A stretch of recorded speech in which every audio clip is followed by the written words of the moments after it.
ನಮಸ್ಕಾರ ರೈತ ಬಾಂಧವರೇ. ಹತ್ತಿ ಕೃಷಿ ಮಾಡುವುದು ಒಂದು ಕಲೆ. ಸರಿಯಾದ ಸಮಯದಲ್ಲಿ ಸರಿಯಾದ ನಿರ್ವಹಣೆ ಮಾಡಿದರೆ ಮಾತ್ರ ನಾವು ನಿರೀಕ್ಷಿತ ಇಳುವರಿ ಪಡೆಯಲು ಸಾಧ್ಯ. ಇಂದಿನ ಈ ವಿಡಿಯೋದಲ್ಲಿ 2 ಎಕರೆ ಹತ್ತಿ ಬೆಳೆಗೆ ಅಗತ್ಯ ಇರತಕ್ಕಂಥ ಗೊಬ್ಬರ, ಕಳೆ ನಿರ್ವಹಣೆ, ಕೀಟನಾಶಕ ಸಿಂಪರಣೆ ಮತ್ತು ಕೃಷಿ ಇಲಾಖೆಯ ತಜ್ಞರ ಸಲಹೆಗಳನ್ನು ನಾವು ಹಂತ ಹಂತವಾಗಿ ವಿವರಿಸಲಿದ್ದೇನೆ. ಈ ವಿಡಿಯೋದಲ್ಲಿ ಕೊನೆಯವರೆಗೂ ನೋಡಿ. ಹತ್ತಿ ಬೆಳೆಗೆ ಗೊಬ್ಬರವೇ ಶಕ್ತಿ. ಬಿತ್ತನೆ ಸಮಯದಲ್ಲಿ ಎಕರೆಗೆ 50 kg DAP ಅಥವಾ 100 kg NPK 19-19-19 ಜೊತೆಗೆ 20 kg ಪೊಟ್ಯಾಷ್ ಬಳಸಿ. ಇನ್ನು ಬೆಳೆಗೆ 30 ರಿಂದ 45 ದಿನಕ್ಕೆ ಬಂದಾಗ 50 kg ಯೂರಿಯಾ ಮೇಲುಗೊಬ್ಬರವಾಗಿ ನೀಡಬೇಕು. ಮರೆಯದೆ ಹೂವು ಮತ್ತು ಕಾಯಿ ಕಟ್ಟುವ ಹಂತದಲ್ಲಿ ಮೆಗ್ನೀಸಿಯಂ ಸಲ್ಫೇಟ್ ಮತ್ತು ಜೋರಾಗ್ ಸಿಂಪಡಿಸಿ. ಇದು ಕಾಯಿ ಉದುರುವುದನ್ನು ತಡೆಯುತ್ತದೆ. ಹತ್ತಿಯ ಆರಂಭಿಕ 60 ದಿನಗಳು ಬಹಳ ನಿರ್ಣಾಯಕ.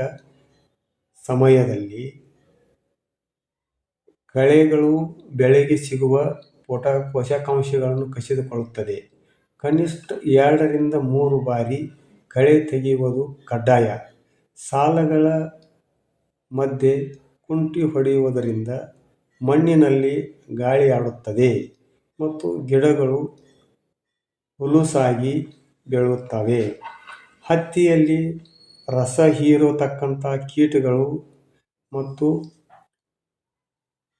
ಗುಲಾಬಿ ಬಣ್ಣದ ಕಾಯಿ ಕೊರಕ ದೊಡ್ಡ ಸಮಸ್ಯೆ. ರಸ ಹೀರುವ ಕೀಟಗಳಿಗೆ ಇಮಿಡಾಕ್ಲೋಪ್ರಿಡ್ ಅಥವಾ ಎಸಿಪೇಟ್ ಬಳಸಿ. ಕಾಯಿ ಕೊರಕಕ್ಕೆ ಇಮಾಮೆಕ್ಟಿನ್, ಬೆಂಜೋಯೇಟ್ ಅಥವಾ ಪ್ರಾಪಿಸೋಫಾಸ್ ಉತ್ತಮ. ಮುಖ್ಯವಾದಂಥ ಎಚ್ಚರಿಕೆ ಏನೆಂದರೆ ಯಾವಾಗಲೂ ಒಂದೇ ಕೀಟನಾಶಕ ಬಳಸಬೇಡಿ. ಅದಲು ಬದಲು ಮಾಡಿ ಬಳಸಿ. ಇದರಿಂದ ಕೀಟಗಳಿಗೆ ಪ್ರತಿರೋಧಕ ಶಕ್ತಿ ಬರುವುದಲ್ಲದೆ ರೈತರೇ ಯಾವುದೇ ಸಮಸ್ಯೆ ಬಂದಾಗ ಸ್ವಯಂ ಚಿಕಿತ್ಸೆ ಮಾಡಬೇಡಿ. ನಿಮ್ಮ ತಾಲೂಕಿನ ರೈತ ಸಂಪರ್ಕ ಕೇಂದ್ರಕ್ಕೆ ಭೇಟಿ ಕೊಡಿ. ಮಣ್ಣು ಪರೀಕ್ಷೆ ಮಾಡಿಸಿಕೊಳ್ಳಿ. ಇದರಿಂದ ನಿಮ್ಮ ಹೊಲಕ್ಕೆ ಯಾವ ಗೊಬ್ಬರ ಬೇಕು ನಿಖರವಾಗಿ ತಿಳಿಯುತ್ತದೆ. ಸರ್ಕಾರದ ಸಬ್ಸಿಡಿ ಸೌಲಭ್ಯಗಳು, ಹೊಸ ತಳಿಗಳು ಮತ್ತು ತಜ್ಞರ ಸಲಹೆಗಳಿಗಾಗಿ ಕೃಷಿ ಅಧಿಕಾರಿಗಳೊಂದಿಗೆ ನಿರಂತರ ಸಂಪರ್ಕದಲ್ಲಿ ಇರಿ.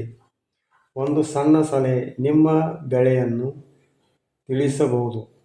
ಇಂದಿನ ಈ ಮಾಹಿತಿ ನಿಮಗೆ ಇಷ್ಟವಾದರೆ ಲೈಕ್ ಮಾಡಿ, ಇತರ ರೈತ ಮಿತ್ರರಿಗೆ ಶೇರ್ ಮಾಡಿ. ಹತ್ತಿ ಕೃಷಿಯಲ್ಲಿ ನಿಮಗೆ ಬೇರೆ ಏನಾದರೂ ಸಮಸ್ಯೆಗಳಿದ್ದರೆ ಕಮೆಂಟ್ ಮಾಡಿ. ನಮ್ಮ ಚಾನಲ್ ಸಬ್ಸ್ಕ್ರೈಬ್ ಮಾಡಲು ಮರೆಯದಿರಿ. ಧನ್ಯವಾದಗಳು.